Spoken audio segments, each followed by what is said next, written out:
Hi guys, welcome to Shelly Cooks. Today I'm making a cheese sauce that I use for macaroni and cheese. I also will use it in my scalloped potatoes.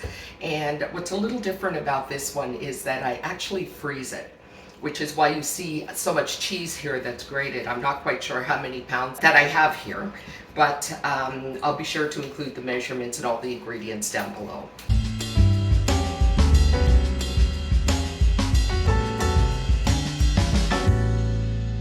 So I have a pot on. In the pot already, I have 2 cups of butter that's melting. To that, I'm going to start out with 2 cups of flour and make a base of a roux, and I'll let that cook down a bit. I may need a little more flour or a little less, I'm not quite sure, but as I said, I'll be sure to put the ingredients all down below. Now, the interesting thing about my doing this today is that I do not have a recipe. So I am going to try and measure for you folks as I do it, so that I can be sure that I put the recipe below. And this is pretty popular in our family. All the kids really love it, and we actually love it a lot as well. But it's so convenient to have it in your freezer in jars. And I'll show you how I freeze it. I'll show you the amount of head space you need. I'll give you all the details as we go along. So I'm going to go to the stove now and start, and we'll see what happens from there. Hey guys, here we are at the stove. Tried to set this up so you could see it as best I could anyway. So as soon as all of the butter is melted, and it's pretty much there now, we just have a few pieces in there. I'm going to turn the heat up a bit to get that completely melted. I'm going to begin adding the flour. And as I said, it may take more than 2 cups and it may take less than 2 cups. We will see. So I'm going to add it a bit at a time. So that's probably about a half a cup at a time. And I'm going to cook that in, or stir that in, I should say. One of the whisks that I like to use is this one. It's been used a bit, but I love it. It's perfect. Sorry about that noise, that sound in it. I'm going to add the rest of it. And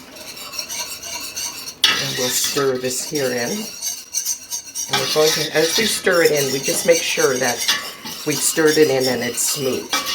We don't want to add all of our flour at once when we're building up our roux.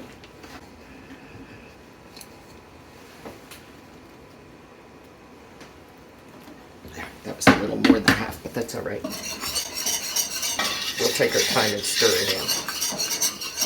And so what we're looking for here is we're trying to stir this in as best we can so that we don't have a lot of lumps. And we're also want to make sure that we're maintaining the heat so that it can cook at the same time. So this has been 2 cups.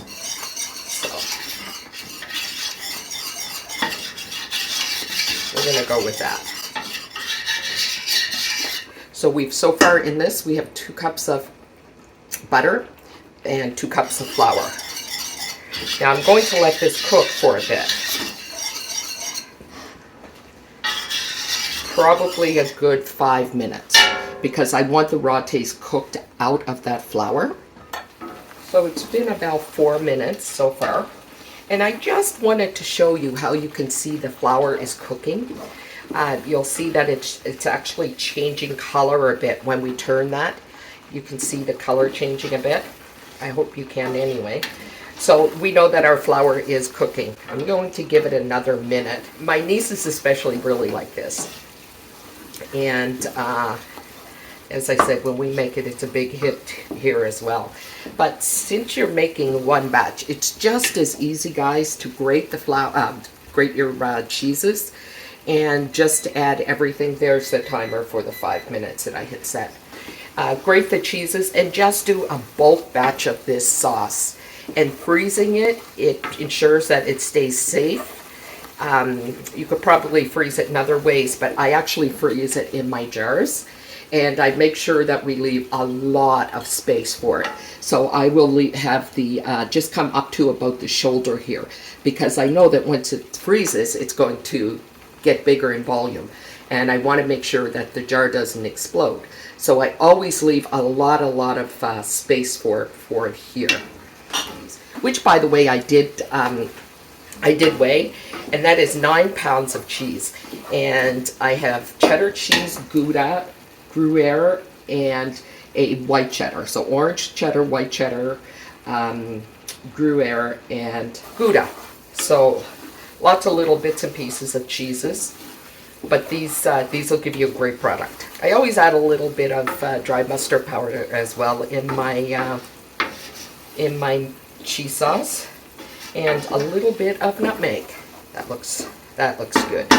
So what's going to happen is when we first start adding the milk to this, it is going to get incredibly thick because we're going to need a lot of milk to keep this from getting like just one big dough ball.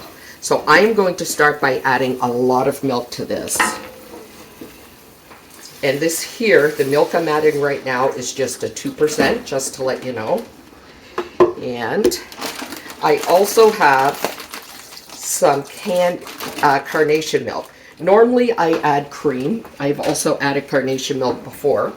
But I have carnation milk because I'm using that today because it's getting ready to expire. And I want to make sure that I use it up. And you can see what I mean about how thick that'll get. So we just added a lot of milk to this, but it immediately thickened up. So that was almost a full bag of milk, a liter. And now I'm adding more in here. And now I'm just going to keep stirring this. So something else I do with my cheese sauce is I will actually put it through a fine strainer after I've made it, because as much as you try to keep the lumps out when you're making a volume this large, it's almost impossible to do that. So I want to make sure that I have a nice smooth cheese sauce. So after I get it to the consistency that I like, and I've added my mustard and my salt and pepper, and oh, that looks beautiful. Look, see how thick that is? But it's just so beautiful looking and creamy looking. So now I'm going to finish adding this second bag of milk. So as I said, there is no recipe. I just know what I'm looking for, but I will be sure to add below what I did put in this. And so now we're just going to keep stirring this. So what happens is as this milk heats up, it thickens. So I do still have the evaporation milk to add, but I am not going to add this until this gets a lot thinner, I should say. And that is because our milk is a lot thinner than it's 2%. So it's a lot thinner than our cream or our carnation milk, whatever it is that you use. And so it would thicken it up even faster than our 2% does. So once it starts to loosen up a little bit, we'll start adding in our carnation milk or cream. You can replace that equally with cream. And when I say cream, I mean half and half, or coffee cream. There. Now, this looks nice and thin. Yeah. The minute it heats up, however, that is about to change. It'll get thick again. So I think we are going to need probably, I think I have 5 cups of the canned milk. It was 4 cans. So I think it's about 5.5 cups or 5.25 cups. And probably another bag of milk as well that we're going to need for this. It's actually looking pretty good. The heat is just a little past medium. The wonderful thing about this, as I said, is that you have to tend to it while it's at this stage, and that's totally fine. You know, you do what you have to when you're cooking or preparing a dish. But just think, when you finish this batch cooking, you're done. Like, you probably will not have to make a cheese sauce for a long time. That's the wonderful thing about batch cooking. Okay, start to thicken up just a little bit. So I'm going to turn the heat up now to medium high. And I'm going to add our 4 cups of canned milk. And I have 1 more can of milk here. I'm going to add this into the measuring cup so I can know exactly how much it is. 354 mils or 12 ounces. Okay, there we go. Perfect. Glad I got to use this up because it is really close to its expiration date. I typically only buy carnation milk for baking at Christmas, which, speaking of baking by Christmas, it's time to start. Even though it's the end of October, now is the time to begin. Okay guys, it's been about another 8 minutes. And I know this is taking a while, but actually because it is so slow and I'm keeping the heat like, you know, around medium, 1 notch above, it's so smooth that I am not going to have to bother straining it. I don't think there are going to be any lumps in this. Like, it is just taking its time, but it is a beautiful sauce. Keep stirring, be patient, and stir right to the bottom, scraping along. The last thing you want is brown bits ruining your sauce. I've had that happen. Doesn't change the flavor, so it's no big deal if that does happen. So it's been another couple of minutes, but I just wanted to bring you back to show you how thick this is getting. And you can tell how thick it's getting because of how much slower it falls off the spoon. So also when you're stirring it, you can see it doesn't splash around like it did before. There's a creaminess to it. We are not going to know exactly how thick this will get until it starts to boil a bit. And then we'll know that it's pretty much, you know, at the thickness it's going to reach. At that point, you determine if you need to add more milk or not. Because we have a lot of cheese to add to this, so we don't want this to be too thick. It actually has to have a bit of, like a little bit runny, so that the cheese can melt into it nicely. So I think what I'm going to do is I'm just going to take a minute now and add some of our seasonings. And I do not add too much salt to start with because there's going to be a lot of salt in your cheeses. So I'm going to start with a tablespoon. A tablespoon for this big batch. And this here is going to be, by the time we finish, this pot will probably be filled up to here. So that's not an awful lot. I'm also going to add a little bit of black pepper. Now, if you have white pepper, that may even be better because it won't show up in the cream sauce. That doesn't bother us at all. So we're fine with that. And I'm going to add a bit of dry mustard. So that is maybe about 1.5 teaspoons.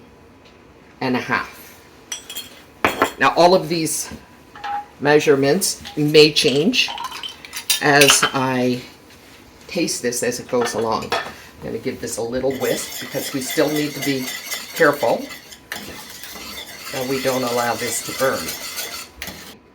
So that's all whisked in nicely. Now I'm grating in just a bit of nutmeg, and that is not a lot of nutmeg for the size of the batch that we're making, but even that little bit will give you a back note of it and you'll wonder what it is that you're tasting, and that adds to the flavor of this for sure. Now we're getting nice and thick here, so as I suspected, I think we are going to have to add more milk yet, which is wonderful. Twink, what are you doing in here? Oh,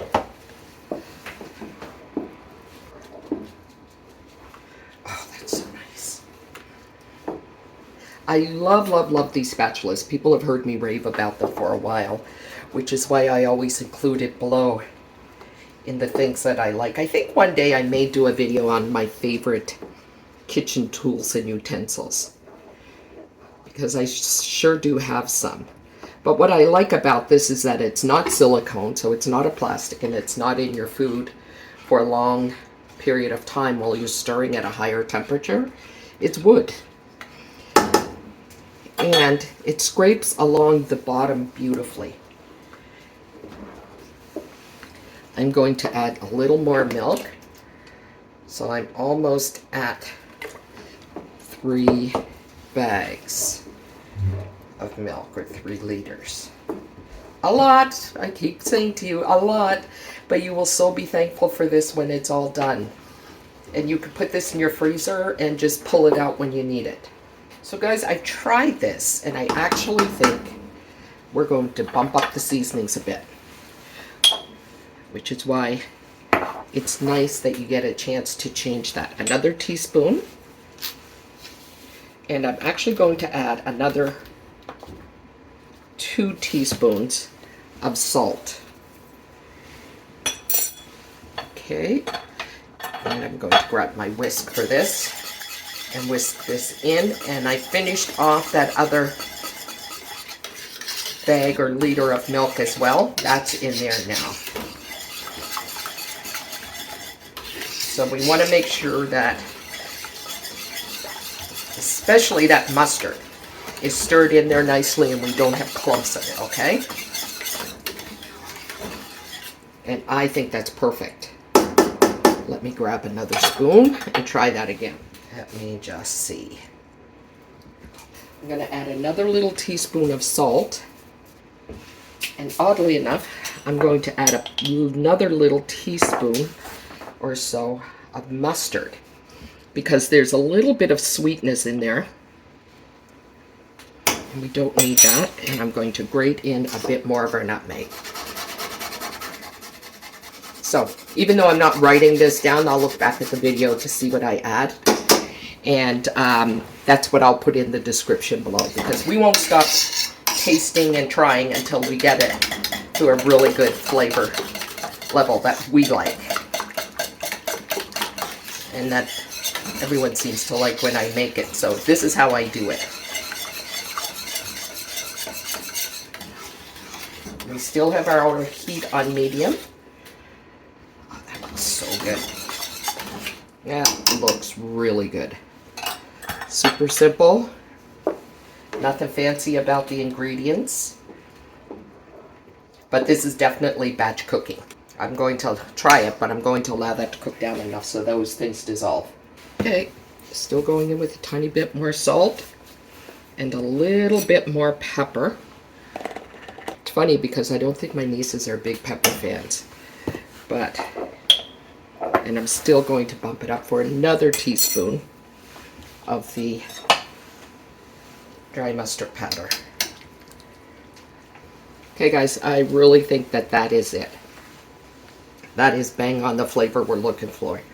So it's a plain flavor. Like, it doesn't have a whole lot of anything, but it leaves enough room for the cheeses that we're adding to add that flavor that we're looking for, right? So it can't be bland, but it has to have something to it, but not an overwhelming taste. And that's exactly what this has. Very pleased with that. Yeah. Now, people may say, I suppose I could have done this off camera, did all the measurements, did everything, and then came on and did a great video for you guys where everything was measured out.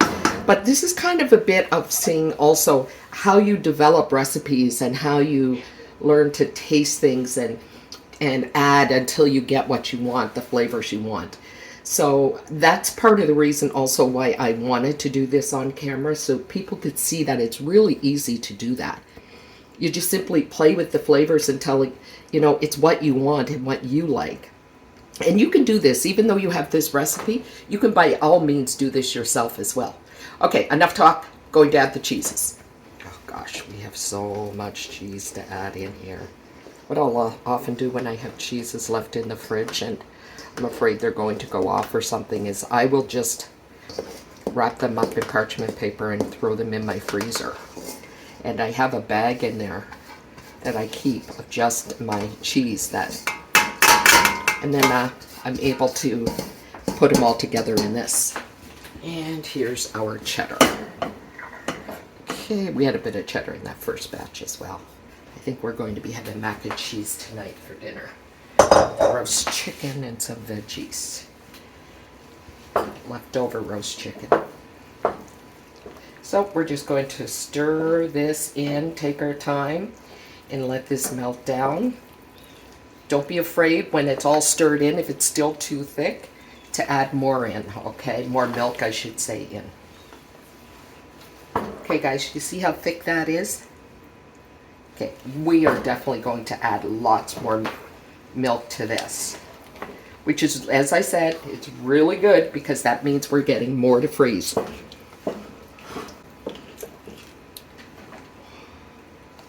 Absolutely wonderful. Okay, I'm going to grab some more milk for this. Guys, believe it or not, I added 1 more liter of milk to this. And I think that's 4 cups. 4 cups, I believe. I'm not 100% sure, but I think so.